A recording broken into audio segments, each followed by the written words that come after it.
Moi, je suis cruel que les gens ne peuvent jamais imaginer. Mais je suis une bonne personne. Mais je sens aussi, quand on te pose cette question, même ta façon de répondre, ça change directement et ton humeur change. Pourquoi?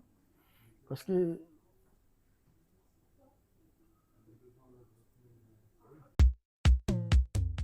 déjà, moi, quand j'aime la paix avec toi, il faut accepter. D'accord. Si je viens au nom de la paix, il faut accepter. Tu ne veux pas. Quand j'utilise des forces physiques comme ça, Hmm. je ne suis pas idiot. C'est Yeba qui utilise la force spirituelle. On l'a partout. Ça passe.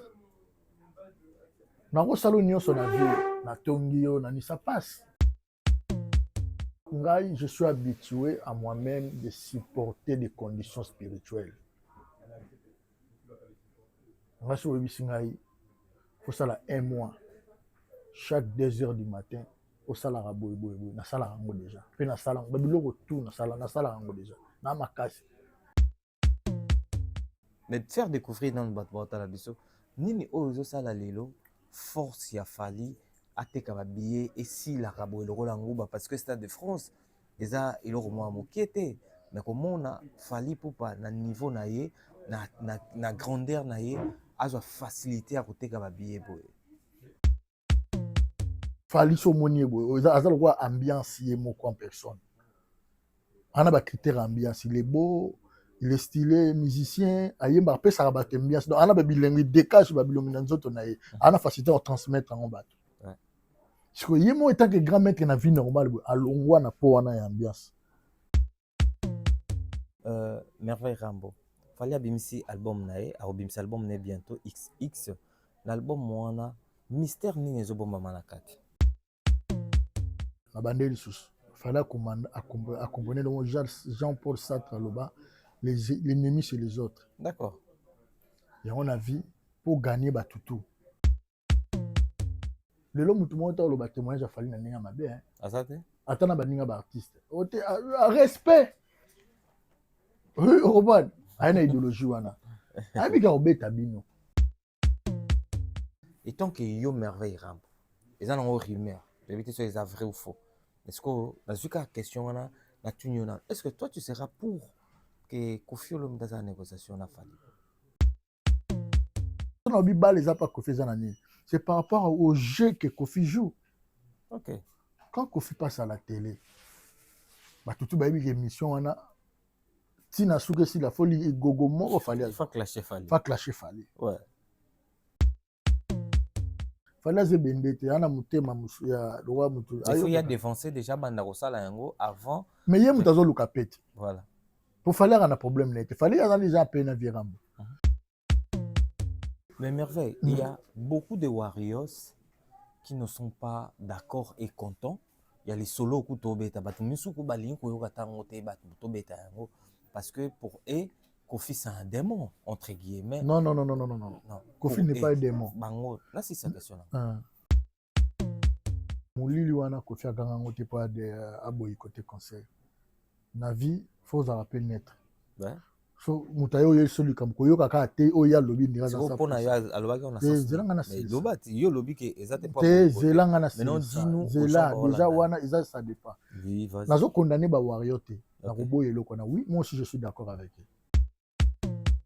Kofi akoki koluka na ndenge sima te ayo luka ayo kana fali na ndenge mo boye esa lokwa masquer batu na teva za ndenge mususu na ndenge kulu pemba zo luka na ndenge kulu dimba zo luka to yokana na MST wana tanga mona za nango d'accord te soko sala pena fali ye moko za maître ya pena fa banda ko bongisa ngo c'est facile na ba intervention na ye pour fali lo barande rien. OK. Si on peut faire la bande au loba, tu peux côté ne peut bungisa. Mais venez à loba rien. Verra mon defa bungisa yango. Ça profite à qui? Quand on a loba nao. Ma banga attaque physique, spirituelle na banga raté. C'est sûr. Jim sona kosi. Sona kosi. Bato ba otala nga baza ba grand maître spirituel ba tester là. Tu sais moi j'ai vécu plus pire que ce que je vis. Hein. OK. Il y a eu des moments très difficiles pour moi. Je l'ai survécu. Tu vois. Moi, quand je croise une embuscade, je me dis moi-même, Dieu défends-moi. De te dire, quand tu nous parles des dieux, les gens te traitent de n'importe comment parce qu'ils croient que toi, tu as un autre Dieu que tu nous montres. Non, en fait, moi, je n'ai pas un autre Dieu, sauf que j'aime trop utiliser des pouvoirs. Est-ce que si quelqu'un aujourd'hui il te fait du mal, Merveille Rambo a cette pouvoir et facilité de lui pardonner? Oui, moi, je pardonne toujours. Moi, j'ai un sens de pardonner les gens parce que moi aussi me pardonne. Qui tu as déjà pardonné parmi ces gens qui t'ont fait vraiment du mal? Ils t'ont fait quelque chose que toi vraiment t'as senti que non, ce qu'ils m'ont fait, ça m'a vraiment brisé, ça a dérangé ma vie, mais au moins je lui ai pardonné. C'est qui? Quand je critique les gens, moi aussi, je me critique. Toi, tu nous as dit oui. Tu regrettes quoi dans ta vie? Tu nous as dit tu regrettes de voir ton petit frère mourir. Tu étais avec lui pendant toute la journée et puis le soir, il n'est plus. Et c'est les regrets que toi, tu as. D'après toi, il y avait des gens qui étaient derrière cette mort. Est-ce que ces personnes-là, ces gens-là, toi, tu as réellement pardonné?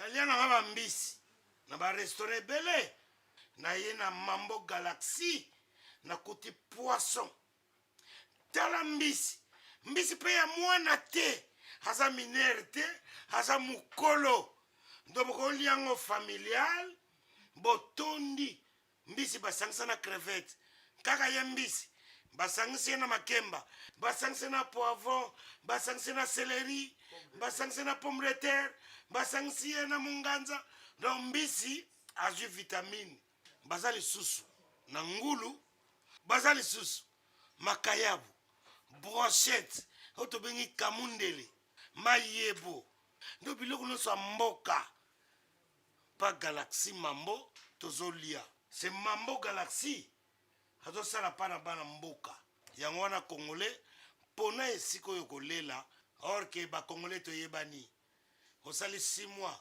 bobundi na propriétaire tie mosapi na liso mais galaxy mambo 8 ans quel restaurant eza mosika te. Au numéro 137, rue André Carman, à Aubervilliers, composez vite le 07 53 28 89 07. Galaxy Mambo, c'est du waouh. Certains moments de la vie méritent d'être inoubliables. Mariage, anniversaire, baptême, baby shower ou encore un dernier hommage plein de dignité et d'émotion. MS Event transforme vos rêves en réalité et vos souvenirs en chefs-d'œuvre. Un mariage féerique? Nos wedding planners prennent tout en charge, de la décoration à l'organisation, pour que vous viviez pleinement le plus beau jour de votre vie. Des souvenirs immortalisés? Nos photographes et vidéastes capturent chaque instant sous tous les angles, même du ciel, grâce à des prises de vue spectaculaires au drone. Un événement unique qui marque les esprits. Nos MC de talent, Vanna Malila la Barbikinoise et MS animent votre cérémonie avec élégance et énergie. Envie d'une ambiance survoltée? Nos DJ et animateurs enflamment la piste avec une sélection musicale sur mesure.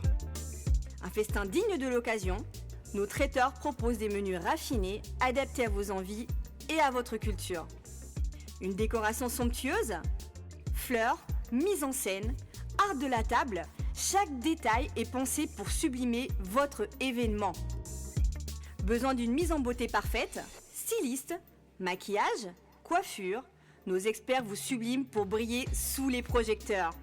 Ou encore un gâteau qui impressionne? Nos pâtissiers réalisent des pièces montées et créations sur mesure pour éblouir vos invités. MS Event est à vos côtés pour organiser vos événements de A à Z, en France, en Belgique, en République démocratique du Congo. Votre événement? Notre excellence. Contactez-nous dès aujourd'hui pour une expérience unique. MS Event, votre partenaire événementiel préféré. Bonjour, bonsoir fidèle internaute de votre émission Carré Parfait avec votre humble serviteur, le E, le M, le S. Carré parfait, mission socio-culturelle. Et puis, ça rabino ba information, il y a sûr. Bozolanda biso na MS Prod TV, chaîne YouTube, les qualité, il y a image, il y a propre, il y a soin, il y a goût. Abonnez-vous massivement sur notre chaîne YouTube, MS Prod TV. Pour commencer cette émission, je dis déjà saluter na moto ya mbongo. Il y a solo Adolphe Muteba, Chila Mwina. Saluter na Yobos, saluter na Yakoli Villa, na Luanda, na Pesimbote. Na Pesimbote, et pas ya écriture, chérie, saluter na ye, saluter na bateau tout. Bazolanda biso derrière la cam, toza bongo na l'international, le maestro Gunosco. Na PSP Marlène Mouto Bambote, Oyo Azolanda biso, mesdames et demoiselles et messieurs, j'ai le réel plaisir de recevoir pour vous, lui c'est un habitué de cette émission, le tout-puissant, une première ministre générale des Warriors, lui s'appelle Merveille Rambo, que je salutais. Je dis déjà bonjour Merveille Rambo. Bonjour MS, bonjour à tous les internautes. Merci. Donc voilà, je suis là. Bonne santé. Ouais, très bien. Santé très bien par la grâce de Dieu. Donc à chair en os. Donc voilà, parce que quand on dit la vie, c'est le combat de tous les jours. Ouais. Nous, on ne baisse pas les bras. On ne suit pas les autres. On laisse les gens parler. Nous, on continue. Hein. Nous, on continue à se battre parce qu'il y aura toujours des combats. Il y a des combats, il y en aura. Donc voilà, quand on vit, il y a toujours les combats. Mais qu'est-ce qui te motive en fait? Qu'est-ce qui te pousse à te battre tous les jours dans ta vie? Parce que c'est la loi de la nature tout d'abord. C'est la loi de la nature. Et du coup, étant un homme, Ouais. un homme doit se battre. Donc voilà. Mais ne laissez pas les gens vous affaiblissent parce que les gens parlent toujours. Les gens ont des sens de savoir plus mieux que les autres. Un adage qui dit, si tout le monde savait, C'est que tout le monde c'est dit. que tout le monde parle sur tout le monde, personne ne parlerait à personne. Ok. Tu vois?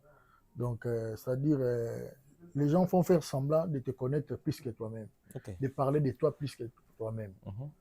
Mais il faut garder silence. D'accord. Silence et surtout, comme conseil, ne se laissez pas distrait. Et ne se laissez pas être distrait de futilité en fait. Ok. Tu vois, des futilités, tu vois, faut s'occuper de tes oignons. C'est D'accord. très important dans la vie. Occupe-toi de tes affaires. Ouais. Voilà. Parce que je peux m'occuper de ton affaire là. Ouais. Après, je vais gagner quoi? Mais ça dépend. Il y a certaines personnes, leur désir c'est comme ça. Pour eux, c'est mieux de s'occuper seulement de vie des gens. Oui, c'est ça que je dis. C'est ça. Oui, tu peux bel et bien s'occuper de vie des autres. Après. Parce que ce qu'on gagne toi-même, c'est ce qu'on... En fait, nous sommes ici pour le futur. On vit pour le présent et le futur. Ouais. Le passé, laisser passer.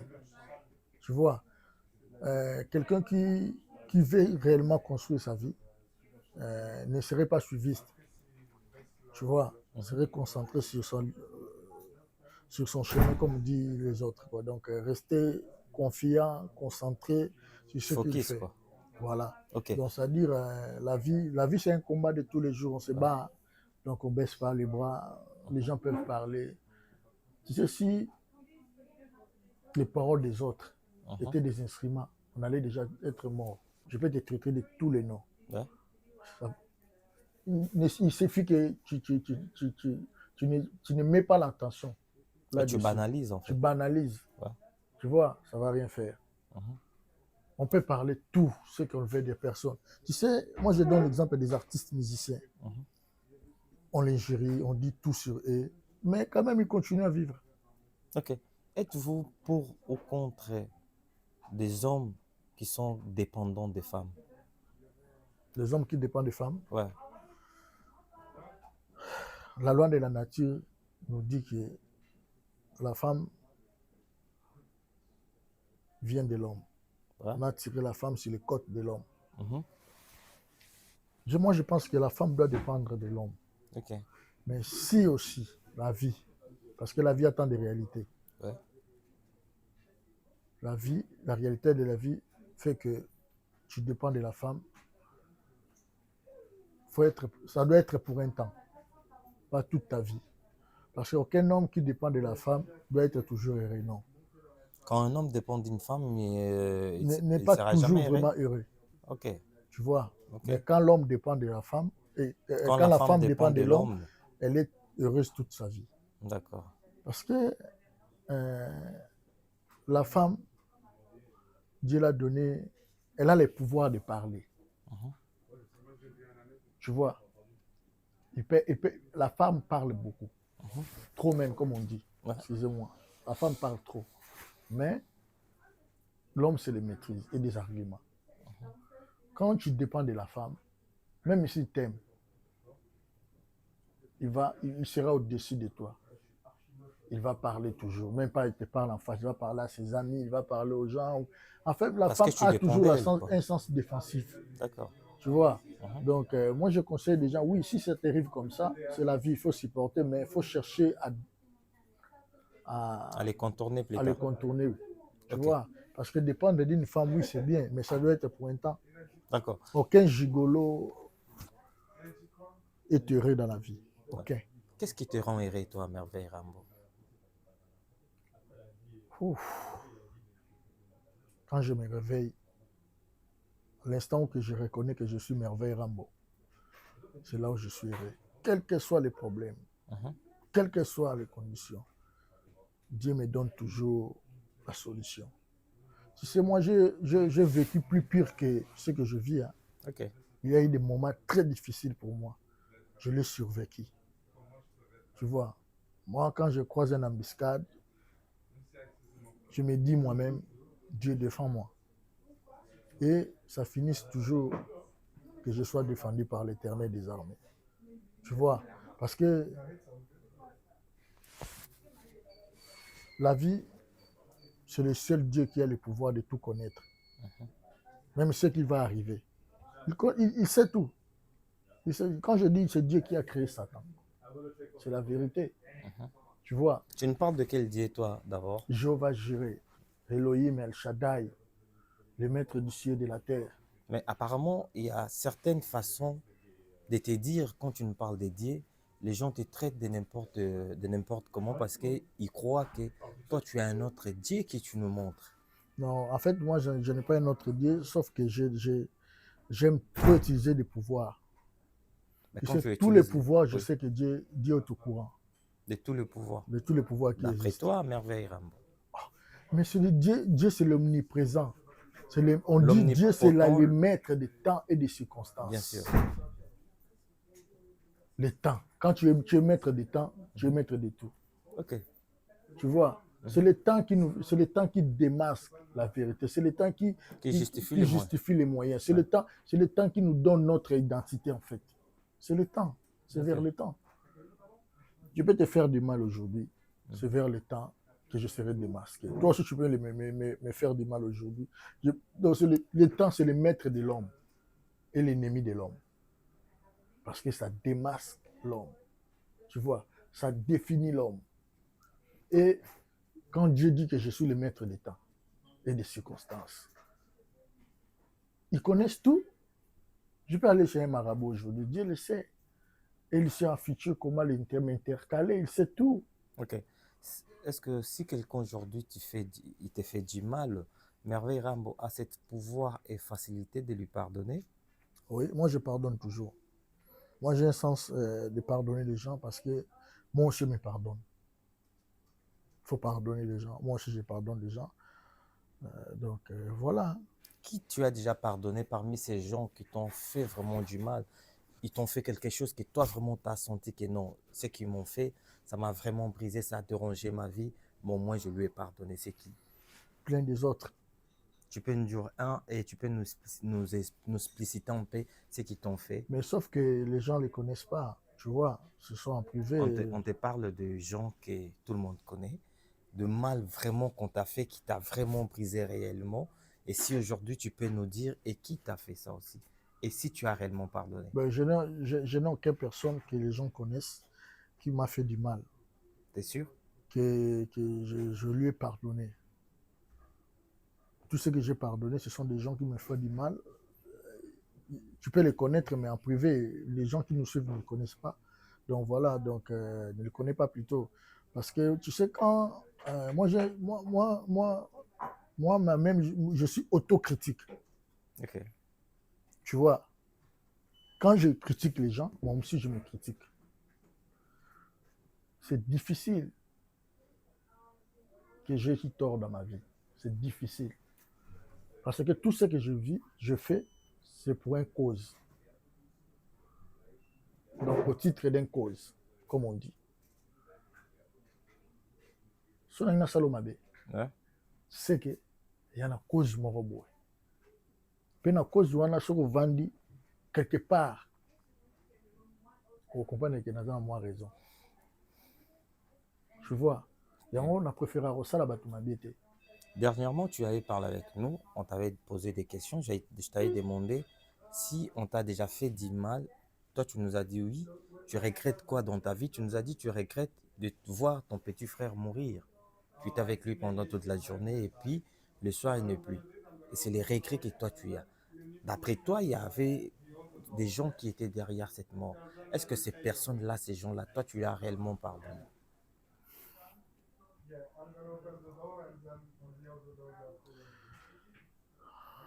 J'avais parlé que mon plus pire regret, Parce que les regrets que toi, tu avais, c'est de perdre mon frère. bien sûr. Mon frère du même sang, Ouais. de la même famille. Donc, voilà. Moi, je suis cruel que les gens ne peuvent jamais imaginer. Mais je suis une bonne personne. Mais je sens aussi, quand on te pose cette question, même ta façon de répondre, ça change directement et ton humeur change. Pourquoi? Parce que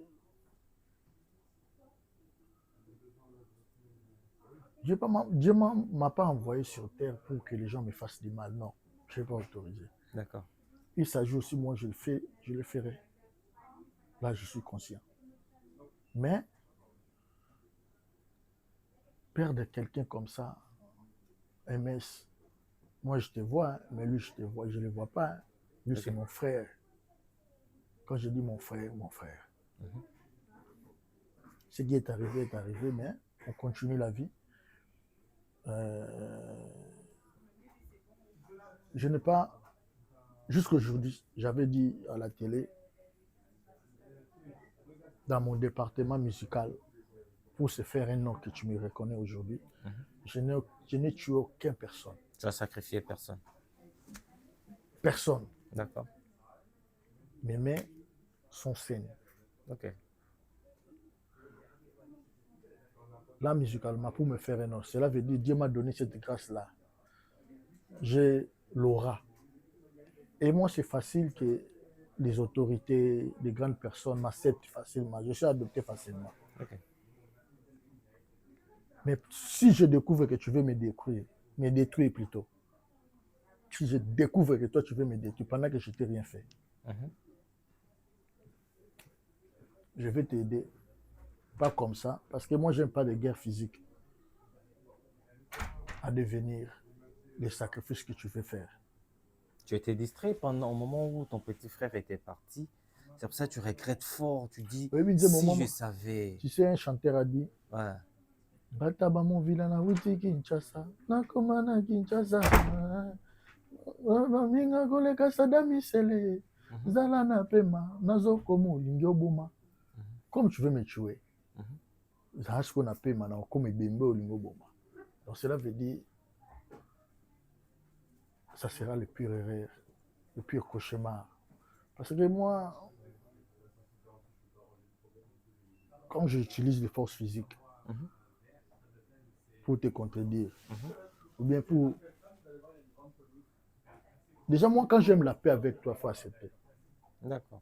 Si je viens au nom de la paix, il faut accepter. Tu ne veux pas. Quand j'utilise des forces physiques comme ça, je ne suis pas idiot. C'est Yéba qui utilise la force spirituelle. On est là partout. Parce que force physique, tu me contrôles. Ton soleil n'a merveille, quand tu es bon, lui, il fait ces choses. Mais non, non, non, non.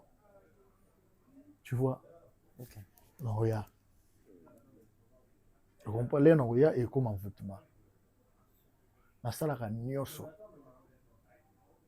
mpona satisfaire baentité na bagénie Est-ce que oyo bato basengaka wana nga question yango sauf koboma moto question yango oyo est-ce que bato wana mabe oyo basala oyo ya makasi wana olimbisa bango te nga nakolimbisa te moto abomingi nga motu eza pasi nakosala nyonso na vie natongi yo nanisa pasi ouais. mais so déjà nabomi okufi Ok, okufi obungi ko movi na bomo ya boye ke nabomi yo natongi yo place moko boye to yo tongi nga obomi nga vivante ouais. comprendre tonga nga boma boye mais boso nabomi yo ke oza esu na mokili te nabeti ouais. nga deja nakokóma na niveau wana te mais so na comprendre yo olingi okóma na niveau wana mpo na nga nga nazala esu na mokili te namonaka ms te namonaka bato te namonaka nini te na reconnaître famille na nga te non ça koboni déjà ngai je suis habitué à moi-même de supporter des conditions spirituelles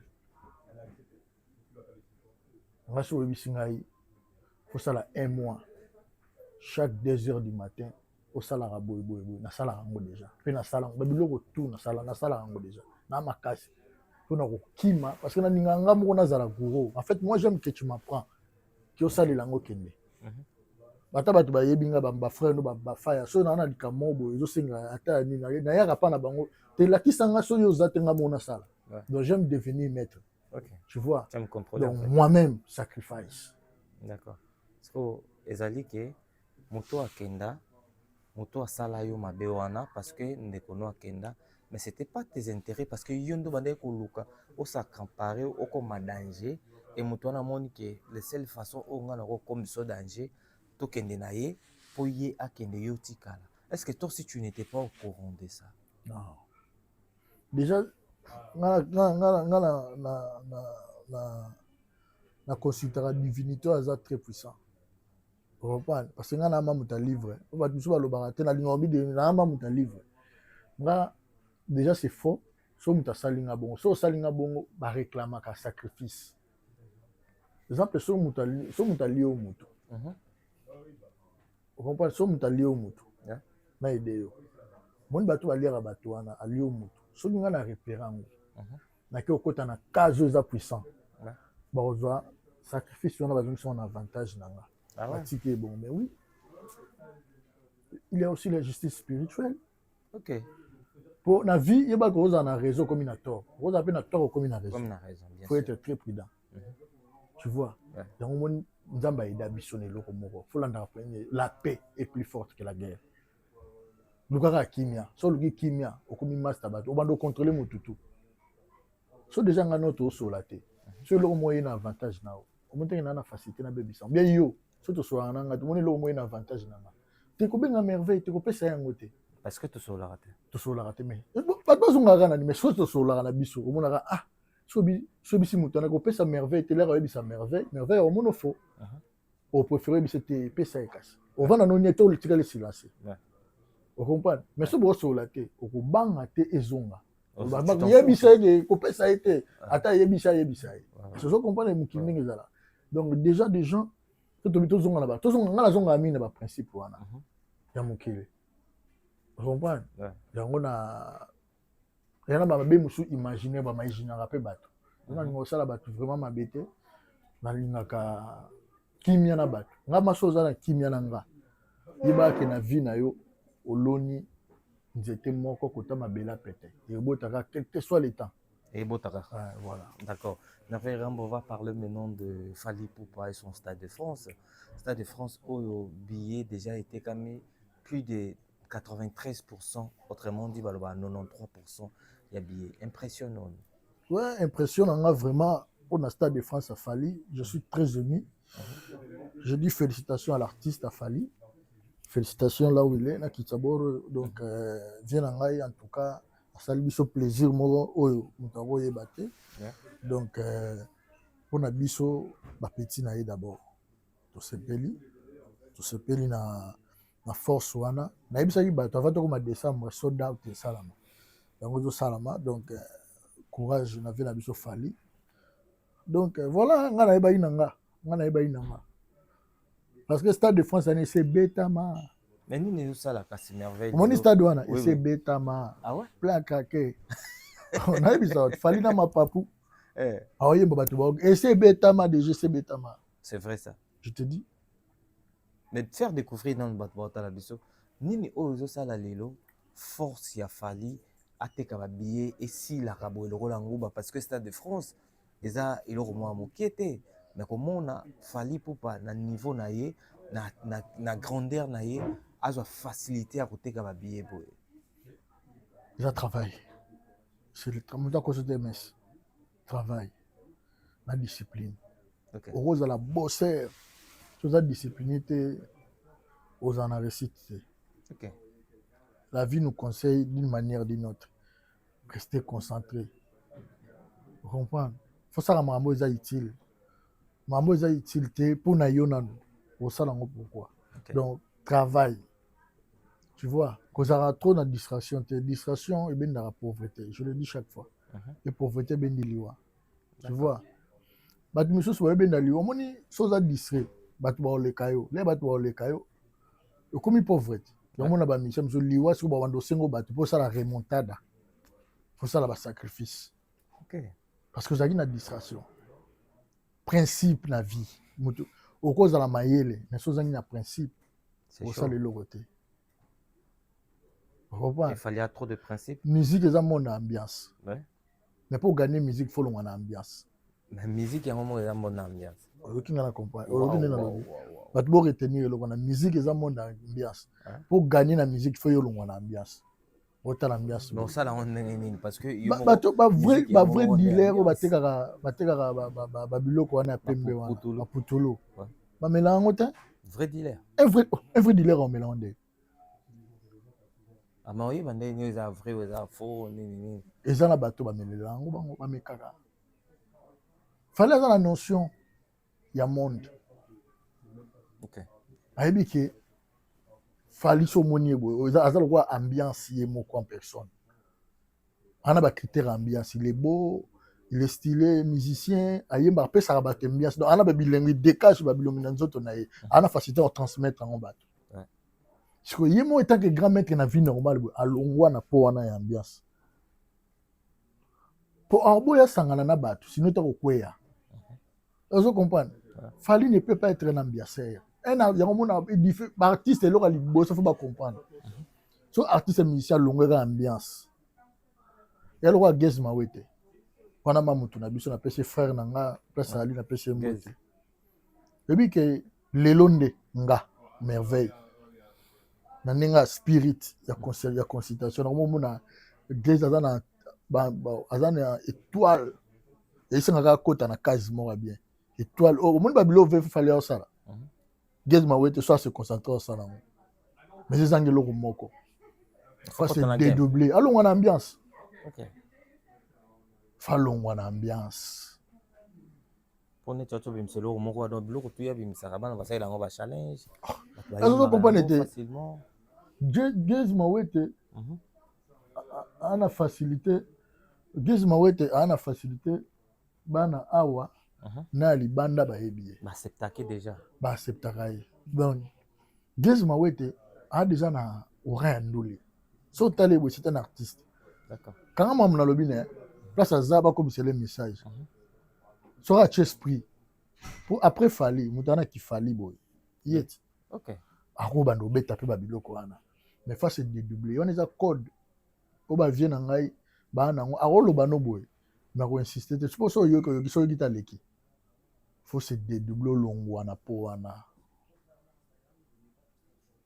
Donc ça dit Gez Mawete sera long. Donc ça dit Fali c'est un grand oyo à comprendre.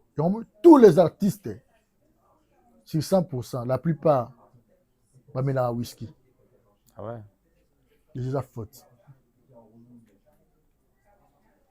Whisky ça la rani dans tout. Et ça mutu na tamo ya ambiance. Donc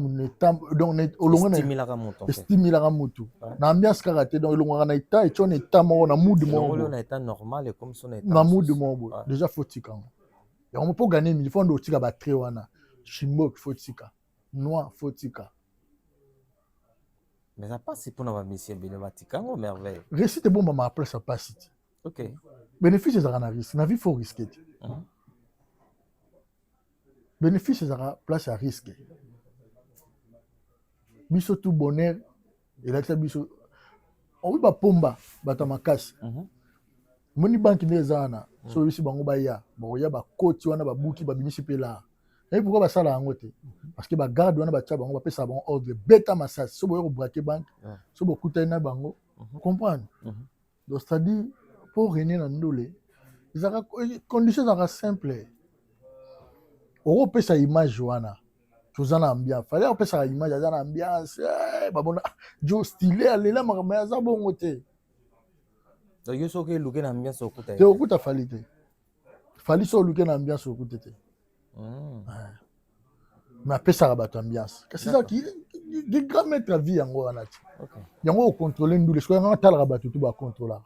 D'accord. Mais comment ça fait-il Fali ça succès mais Fali tu as biso toi ou ta bled vraiment de Kinshasa tia comme mais bana au baza en France bato basaka succès à danger en France ils arrivent pas bas osara même pas côté date na stade de France pour prévenir que ana Camara obeta na sima Fali mais comment ça fait-il Fali pour pas azo oser obeta na stade de France avant bato ebele basaka succès na France et puis azo kende vers soldat déjà non lobi aya Camara Fali muta motivé bien sûr moi je crois aussi hein. C'est Fali qui l'a motivé là Moni Fali a inspiré parce que aya pe surtout tali bien fanatique à Fali yemo aloba donc voilà question est très bien Fali azo osé parce que il s'est discipliné pas outi musika Fali aza ligne à discipline peut déjà pour réussir la musique ça là bato mabe non visuel boité en fait ça là bato mabe te d'accord comprendre donc Fali ça veut dire assez distinguer andima no ba critique bato abora mabe musique réussite na vie etambola na ba vraie valeur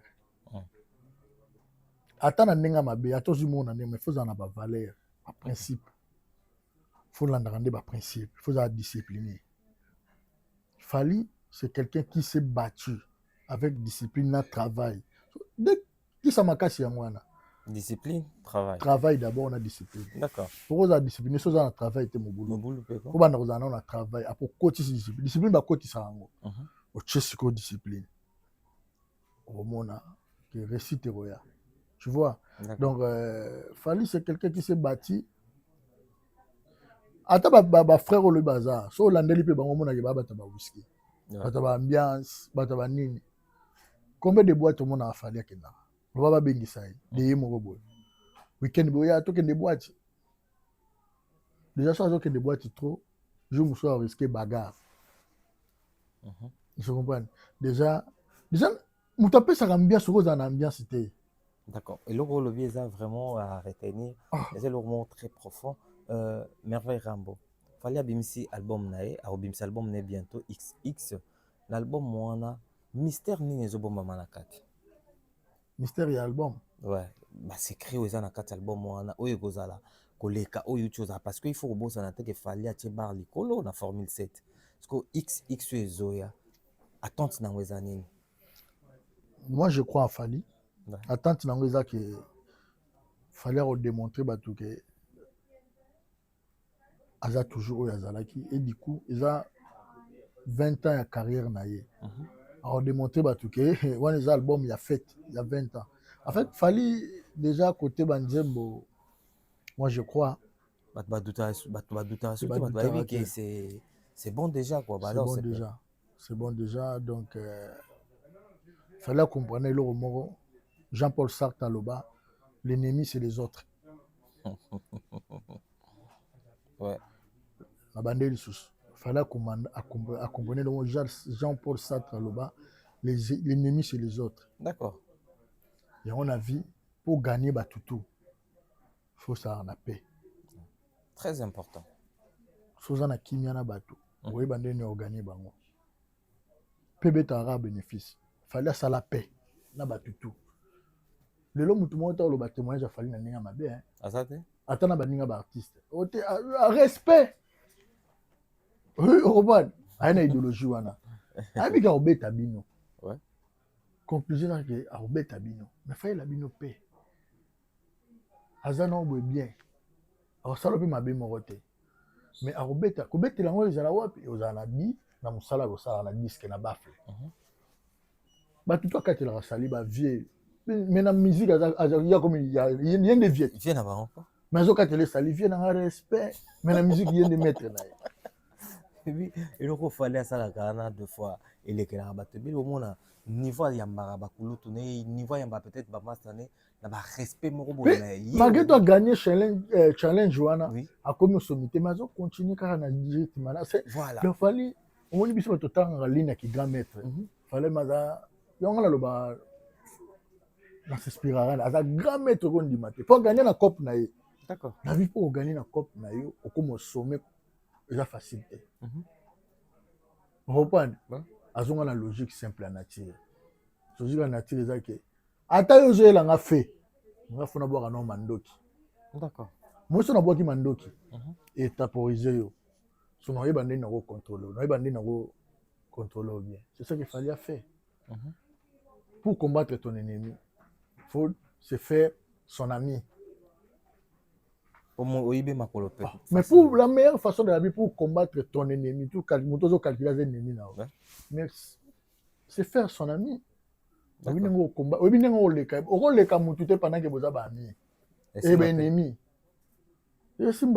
faut pousser un peu, mais non, si vous avez un minde, vous avez une comparaison, vous comprenez que MS a l'équipe, mais c'est toi musique au l'équipe parce que aux en kanda liboso.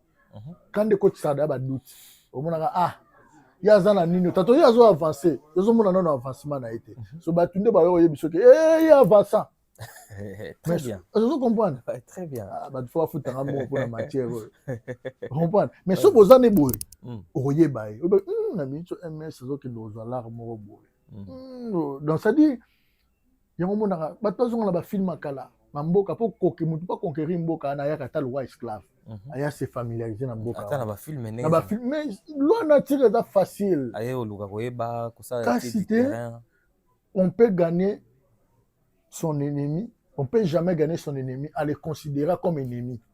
OK, faut le considérer comme ami ennemi na yo faut considérer le roi ami faut se rapprocher na ye. Chose on a pouvoir wana peut-être des ennemis que tu n'as pas de pouvoir chose on a pouvoir wana il faut contrôler pas ya mais chose on a pouvoir on obi ah yini ngazawana ki ennemi na biso mbale zo dépendre na ngati bon ngana ina zoye non na maboko oye osali amitié na ye mais on gagne na vite. D'accord. Oyebi kokoyi eloko moko ya bien o to banaye koluka to kota na mbala moko tu nous as parlé pour na kozwa ennemi il faut pousser na pembeni na ye vient na biso pe quadra yembe na biso pona kokanga lipungu il faut tia sori oye na pembeni na ye po longola ye. D'accord. Yo kanga lipungu na sonia okima ocha soyo yema ododi boron. D'accord. Il y a certaines rumeurs actuellement qui circulent oyo bato bazoloba ke Koffi Olomide azoluka par tous les moyens à contacter bato oyo fali ayokela entre guillemets pour baluka basala négociation pour bayamba ye na Stade de France et tant que yo merveille ramp ils en ont rumeur éviter soit ils vrai ou faux est-ce que dans ce cas question na tunyona est-ce que toi tu seras pour que Koffi Olomide sa négociation na fali? Bon là je te réponds tant que merveille Rambo. Et puis on va savoir pourquoi Koffi azoluka à ça la réconciliation si c'est vrai. Déjà moi je suis un partisan de la paix. Okay. Mais paix faisala avec la sens moral bien. Moi je pense que si réellement Koffi Olomide azoluka kimia na fali je pense que ba les ana quand Koffi Maison Awatusa chez Maman Nicole Malonga. Yaka. Esa na poto ne yebite. Yaka tokisina metro chateau mutia da kayau. O kayau awa. Uzomona kimbondo. Oh la. À Paris. Jela na oyeba saka mon ndaza bo asaka so mine bila metro. Papa mukolo bo ya takota kusaka musanga. Bisa beta ngaba ba mingi. Kwanga. awa toza awa nini awa toza awa yaka soni na place tokoti aza mwana mboka mama Nicole Malonga. Vous êtes devant Nicole Malonga awa toza, c'est-à-dire awa toza na magasin awa toza oboyokaka partout dans le monde. Nicole Malonga awa toza, maman awa toza devant vous. Toza na Château Rouge sur la rue Custine numéro 3. Awa naza na produit spécial, ba produit oyo elongolaka attache. Tozolobela makambo matampo ba mama ba bébé belé, ba mama bazotambolaka na ba poudre na ba fond de teint. Nicole Malonga awa toza awa na Château Rouge na ye pona kolongola matampo ba mama, banduki ya ba mama oyo baza na besoin osala taille pona kokitisa mabunu, ba mama oyo baza na besoin ya kosala baforme kalingi azala na tolo monene, alingi azala na nsima monene, bahanche monene, mipende monene. Mama Nicole Malonga awa toza nde kaka boyebi depuis 2007 nateka baproduit ya kogrossir bafesse sein mollet hanche. Non, yozomona te oyo eloko moto eloko evanisaka mabala eza mpona mibali sa grandi dimension elingi soko omoni ekokikoki wana sino ekopasuka nakotela nakobongisa ezotraite telema vraiment nga mona aza victime na meki yango oyo bazobenga ye na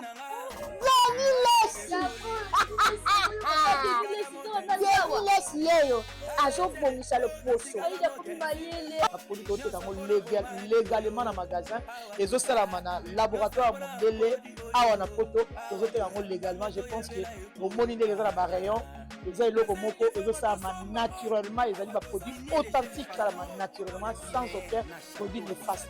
Voilà. Nicole Malonga akosa bino te ye moto abanda makambo yango kala awa toza oya te nango Nicole Malonga. Parce que Fally n'a jamais eu de problème avec Kofi.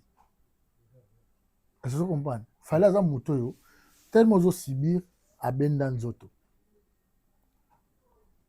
Ozo comprendre amitié à distance. Mais ce que bala Kofi dans un sens nini? Parce que ndenge zana koyoka pe dépendant pe na Fally. Fally peut faire ndima bayokana. Mais si on a dit bala les a pas Kofi zana nini?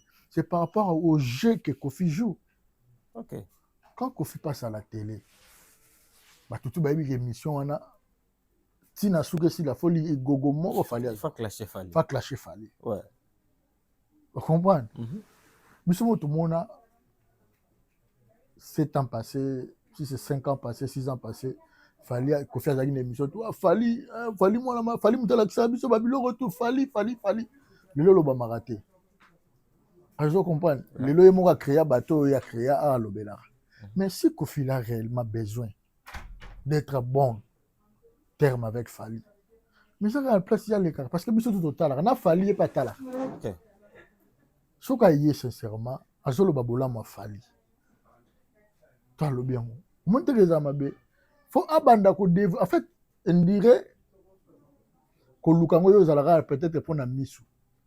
Mais pour na Fally ce qu'on ngazana faisait na mutema. D'accord. Merveille Ram, nakati. Pour na mutema ezanini. L'air yé moko bandora avouer la vérité. Et non Fally boyena boye sans faute, c'est un grand, c'est un père, on le reconnaît abandi ko loba éloge ya Fally. Fally ze bendete ana mutema musu ya roi mutu. Il a défoncé déjà banda kosala yango avant. Mais yé mutazo lukapeti. Voilà. Pour Fally ana problème net. Fally a déjà peine virambo. Donc si maso okangeli bango ndako mo boto bakute na ascenseur ba mi balé. Donc ba pesa na mbote te. Pas cosette. D'accord.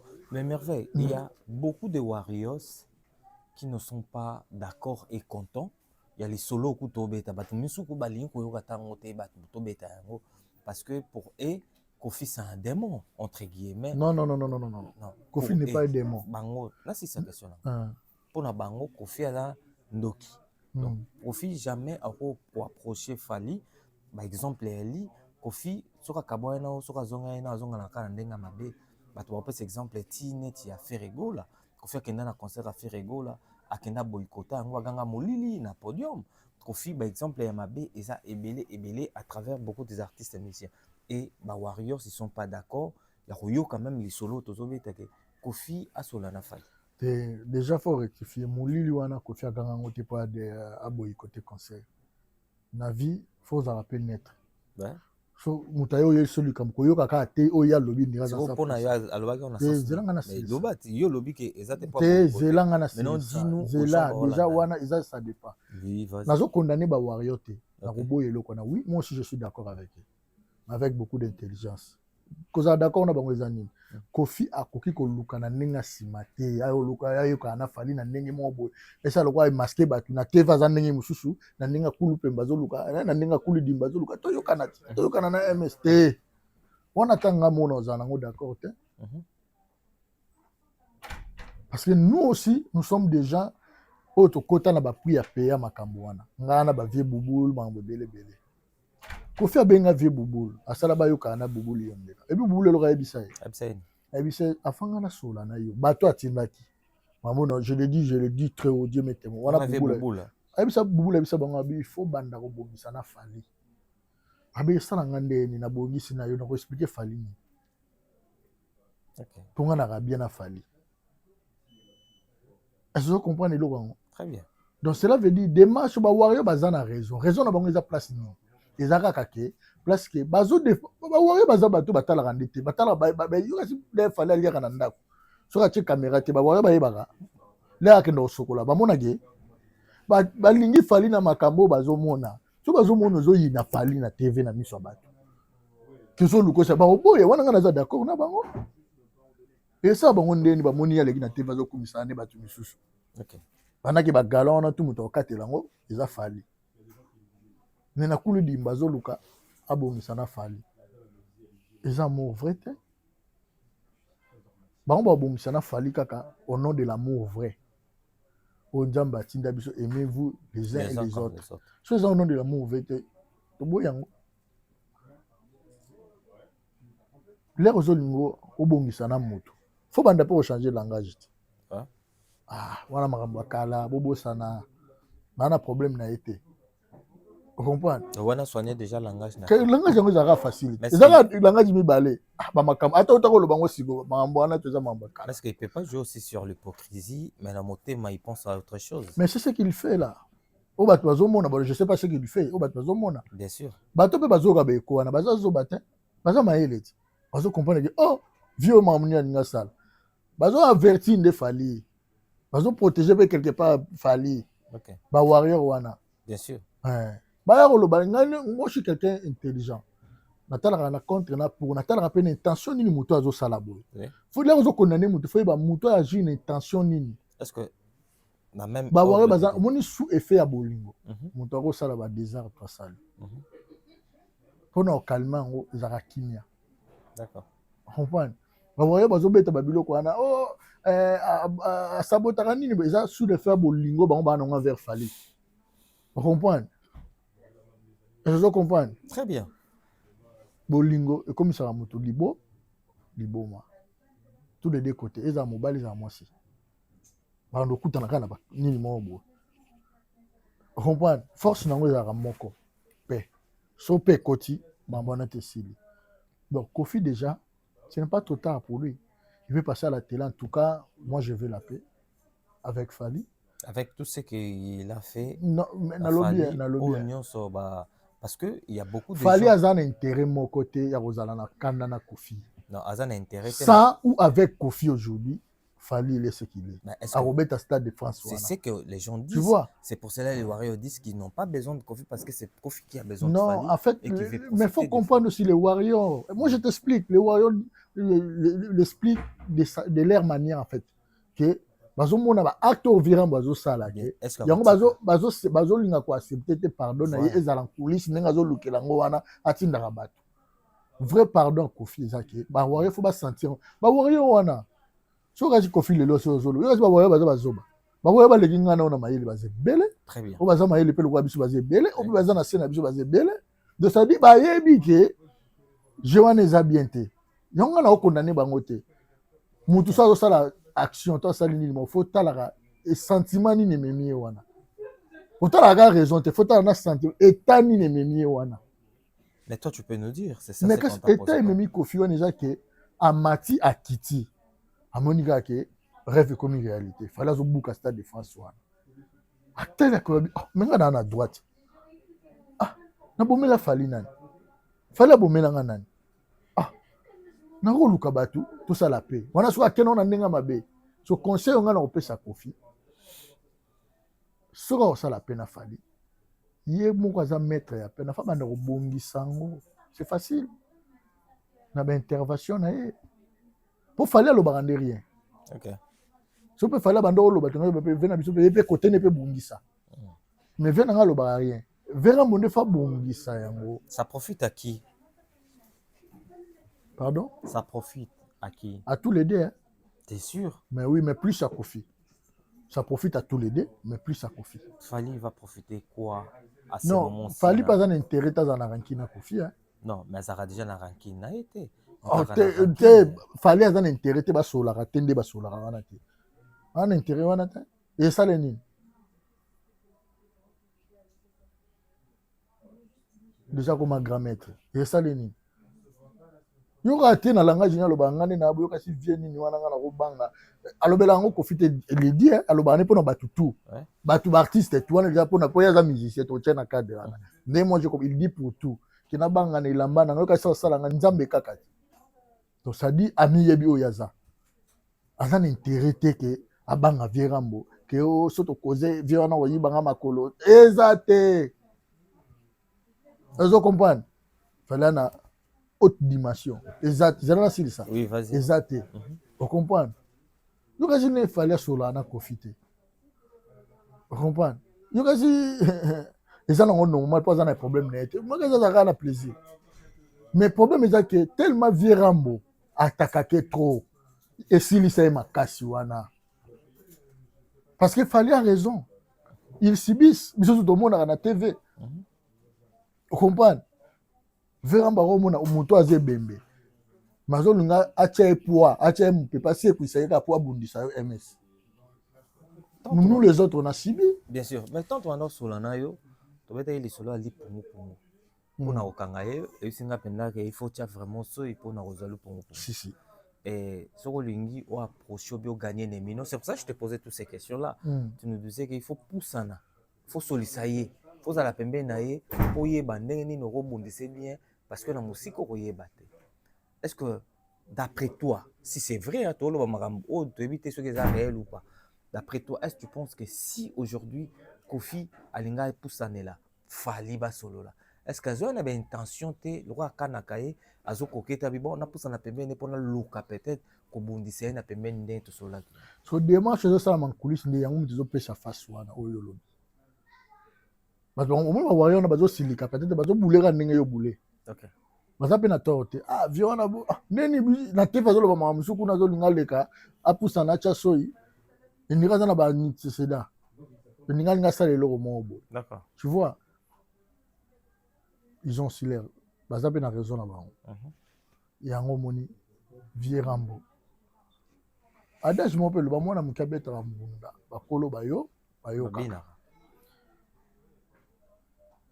omoni nde na solo ya boye na se dédoublera na 4 personnes ba intimidation na wana na ebiso na expliquer expliquer les intimidations te comment comment ndeni yo mozo ndima pourquoi et on l'a duet ma solo li pongo pour on ndimi point makamu soza d'accord nanga ben oui mais ba dédoublement cela veut dire intelligence na zo bima OK ça le va utiliser ça 4 personnes d'accord na kota na po vient na Fali OK na kota na po ya Kofi comprendre na kota na po na ngamoko je comprends puis na kota na po ya entité mon na kotanga kombo d'accord dans spirituel donc ça veut dire na serna cerveau na moi mama na oloba place vient na Fali aza d'accord na nga place peut Kofi place aza sincèrement de son cœur d'accord na nga d'accord tu vois aibi déjà règle de déchet au cours le kamutute soko contrôler kete pour ça la concurrence il faut na bazana contrôle na on a que MS no bazwa gini il ko loba est tellement important que ba va comprendre mais pourquoi tantôt sur la makambo ya Kofi loba directement noté te nazo loba noté pourquoi oboya parce que nazo lobi ke pona ko luka ko poussana kozwa mutu faut le koko ma pemene pour me contrôler pour toi tu nous dis ça mais en même temps tantôt sur la nayo Oui, que Viwana, il est capable de beaucoup de choses. Mais pourquoi tu dis pas non, il y a repos ça n'a pas. Mais déjà, je suis d'accord avec les Warriors. Ouais. Na point wana mena sauf na point wana bazo oteya ka pasi lisaba azana wana déjà so ba Warriors ba yebite ngai mi premier ministre na bona yebi na yebi kindoki wana oyo aussi ça va ezate Azan pouvoir on. te se fallait azana mote ezate. OK. Si ngana no ezate bo se fallait ezate. Ah, merveille.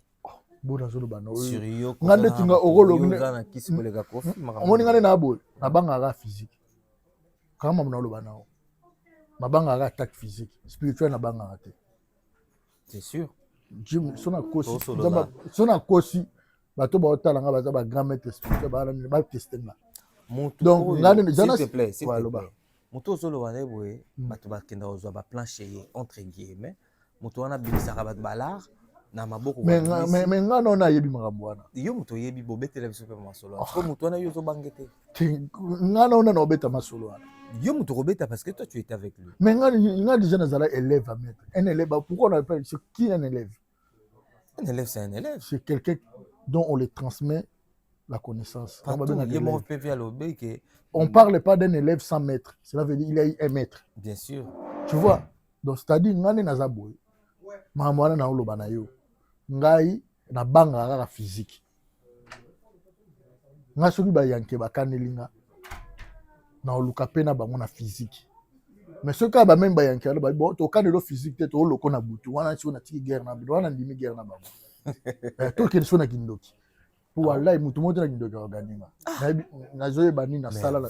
Papa ngana passa plus de 2 mois. Na ça que l'homme mon peut si réponse. Oh ba te belé so tche ba ko sala ngote. Nga mo sacrifice. Nzoto na nga mo ekila. OK. Est-ce que vous comprenez? D'accord. Mais pourquoi na zoa Kofi? Parce que je me suis discipliné. Yo kasi Kofi za zo ba tiki ba jeune belé akanga mananga. Yo kasi na nga appris à payer te si. Na yebi nga na yebi lo moni lo na lukaka. Na yebi nde na zoa ngo. Est-ce que vous comprenez? Na yebi nde ba zoa ngo. Donc ça dit pour te dire que spirituellement ba warrior bazala la bango na crainte te Kofi azana eloko ko sala fali spirituellement te. D'accord. Mais ouais. Nasa d'accord na bango. Bakoki koyokana. Mais faut banana Kofi. Kofi fallait non na sala mission mo te ke ba tourner mamba virambo boy to aya bani. Déjà comme ba virambo so ka betanga betango dans le bon sens. Tu vois na virambo. Mais ce qui virambo réellement alinga zala bien na fali. Mais faut banana place. Bon fali ba to ba ke pour na TV.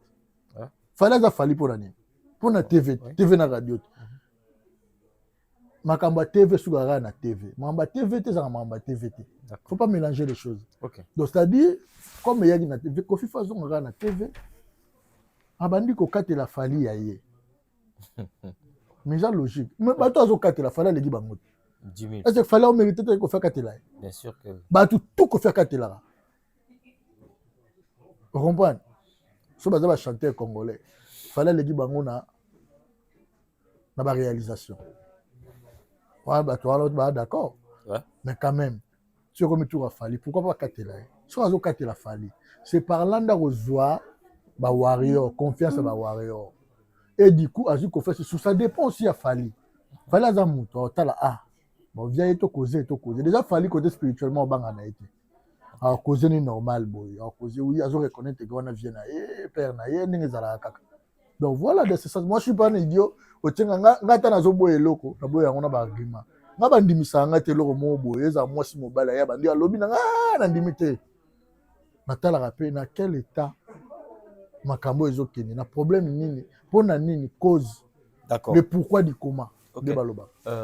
Merveille Rambo, nous tous on a suivi le concert de notre vieux Weranson. Ouais. Roi de la forêt na Adidas Arena. Ouais. Invité naye ezalaki parmi les invités ezalaki na Manda chante. Est-ce que Wera bengaki Manda chante pour accorger faire? Si je peux parler de Wera. Wera c'est mon vieux. Je dis d'abord ouvertement félicitations le roi de la forêt. Tu nous as prouvé que vous avez vraiment légende à Wenge. Donc, Aebi Musique. Ouais, Aebi Musique. Donc, je dis félicitations et surtout dans les fanatiques tout Bayakiwana. Donc, Asagi Moussana bien, et je lui ai félicité personnellement. Na ebisi ya rocha sous sala munene bato oya. Fatigué bato na posa. Entraîner wana jali déjà magique. Tu vois, pas bête musique, na santa que bandeti sous ka bato bana ambiance. Reprendre, pas de temps mort inutile. Donc, c'est-à-dire Asali Moussala vraiment, Azalé ma l'homme dans son élément, kota qui mana kwa. Et après ça, donc voilà, après ça, ma maman chante, oui, Manda ya qui était invité à Yembi Naye, comparé à faire en fait, déjà, Manda c'est un grand, Ouais. c'est un grand, oh, le lot, va faire et puis va talaye, va bêta pena va faire Azo reconnaître qu'un grand est bon. Mais sur le plan scénique, réalisation, en fait, faire et puis quelque part, tu vois, le baga ma baba, tout dans la réalisation que le café n'a pas Manda. Comprendre, faire à Saliba œuvre belé. Reprendre à Betty à ça les belé. En fait, faire raison à public, moi, ça solide par rapport à Manda. Manda pas dans le public, mais à faire ça un peu grandiose. Tu vois? Donc, c'est-à-dire, ça quand même, moto, ils ont mérité peu respect. On doit les respecter. Ce qu'on a, il faut respecter. Manda, il faut respecter. Pour Ça- Manda, ça l'est ni. So, ça, mon colo, le bité, il faut Mais pour Manda, respecter. ça l'est ni. Na boya sali Manda. Yeah, tu vois pas qu'il y a des Gaulois qui sont en train d'insister, Manda. Mais tu sais, ata ba Golgotha wana, ba Gaulois wana. Il n'y a pas tous les Gaulois là qui sont des mbèndres. Ouais. Il y a des Gaulois aussi. En fait, si réellement, balinga artiste na bango, parce que les choix et les couleurs ne se discutent pas. Bien sûr. Mais quand même, ils ont un bateau, ils ont une réflexion. Le but est tous les Gaulois wana, bazara alima mutu, so ba bazo finga yo. Les abatu nyo sote. Oko sacrifier mboka mo mbate pona likamba mutu. Mo bo ma via mutu te pona likamba bo toni non. Tu vois? Ok. Donc ça dit il y a des gens aussi qui comprennent. Manda ça un problème na raté. Et na fait Tout à fait. raté. Manda chante. Il y a beaucoup de ça qui est mission. Il a asali faire abwagele mbwagela te, asali loro mo Bah, mabete. oui, dans ton gars, il y en a ouais. Ba otongete. Ils ont ma solo to solo laka. Ouais. Maramba otonga mutu fo bat balongola ngo batu tu babeta ma solo batu. Soki yo za te MS ils ont bat babeta MS wana na mona ke boy. MS wana za boy. Ko ka te que na vie ne s'attendent pas que bando lobelo kana positivité. To bando lobelo kana négativité. Il faut s'attendre. Nga so ebisinga mutu atonginga. Na comprendre batu biso te ndié zo bango facilement. Yango spiritualité na nga très élevée. Nga so ebisinga mutu atonginga. So ebisanga nga so atonginga ni so lobeli kambo nga na za nango te na so lango na bati eza boy te eza boy. Mais ça passe. Etikala nga te. Nga la ko bundisa te potonginga jamais. D'accord. MS ko vana na batu mo bi merveille wana tala boza bo na ebisa mutu na mama na lobi za bongo te. To na solo na MS mambo lobi za bongo. Ata kuna solo na yo te. So na bundisa te ponango. D'accord. Pour un degré spirituel élevé, grand esprit. Ok. Vous comprenez? Donc ça dit que ton wana faire et pas ton rabattu. Némo peut faire et puis batonga kaït. Tu vas faire ton rabattu. Avant de passer à l'issue là, combien de fondés tinga? Abeta ma solo na ya dada. La pessi n'a profité na piano Chris Brother, la flamme olympique. Oh, obi ke banda to bandi, là bandi bonatangi. Julien Chibanda, Dangote. No competition, Julien Chibanda très fort, le seul jeune au Akangi Est Afrique, Akangi monde entier. Donc il n'y a pas de. Je dis ce que je sais. Julien Chibanda, no competition. L'ami de Dollar Katengura, filigrane. Dollar Katengura, Babote Bele. La moni frère Nanga, Jonathan Siboula, na pointe. Guy Laurent, donc le minier. Le minier, donc voilà. D'accord. Donc, la pesi Batebele, la pesi boss dit David Mangaya. Il y a le roi coutume. Boss dit David Mangaya. Boss dit Bazalara Dete Bel Obama. Beau gosse. Donc, noté ma maman Fanny Tshisekedi. Papa Naïssa. Rambo. On va parler. Dernière question dans les panayo. Quand c'est quoi dernière question? Vous avez ma maman de Silite? Mais vas-y, continue. Non, ma maman, on dit que Olemba. Ma maman a fait. Va tenir rigueur. Ok. Il y a un invité à faire Moussa. Il y a un problème à faire. Moi, je n'ai évité. Je sais ce que je pense. Tu peux pas tirer au finger là. Faire, c'est quelqu'un qui fait sa carrière. Vous comprenez? À ça, la carrière, donc, Azan a ligné, à Sali va apprendre, il a continué. En fait, déjà, ça sert à quoi? Rien à voir. Donc, voilà. D'accord.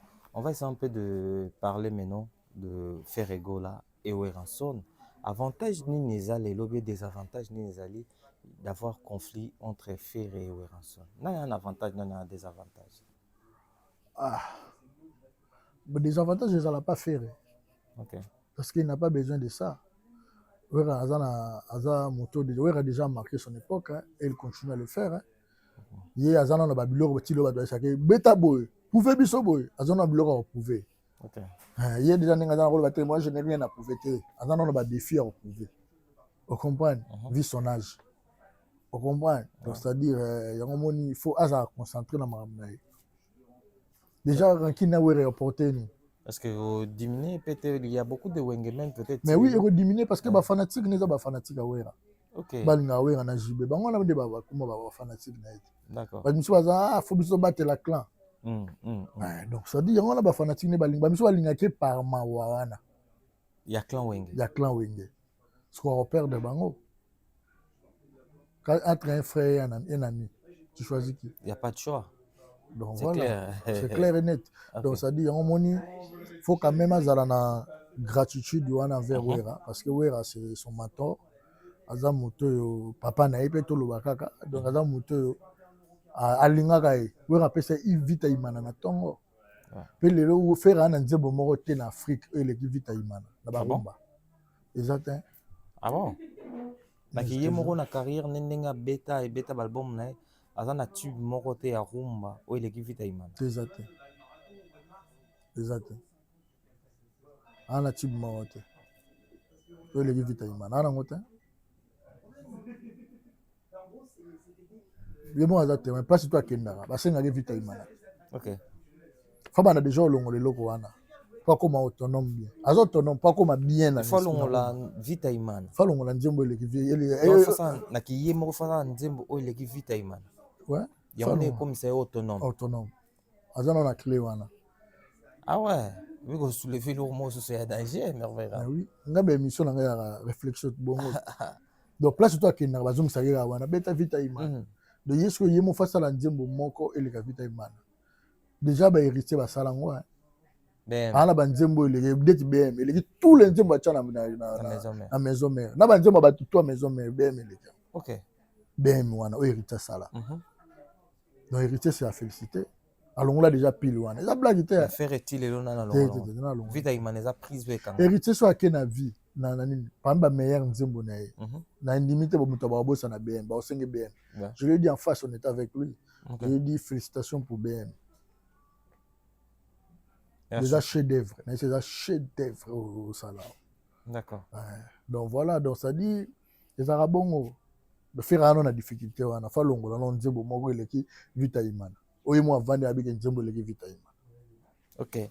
Merci beaucoup Merveille Rambo. To na suka émission na biso bandeko batali yo so lingo sela on résumé ya mambo lobi.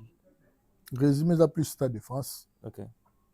Tous à ce côté tous sont bakimba ba billet. Oui, tikali mingi. Ba boss dit ba ozala wana donc ba fait nanga ki Ben Saloum le Neymar congolais ba tibele nous expliquaki donc ba ozala wana ba bébé Joe bébé Joe donc après c'est mboté donc vraiment ba pas en concentré dans Stade de France. D'accord. Yango za ma et logo ya biso za focaliser Stade de France base. OK.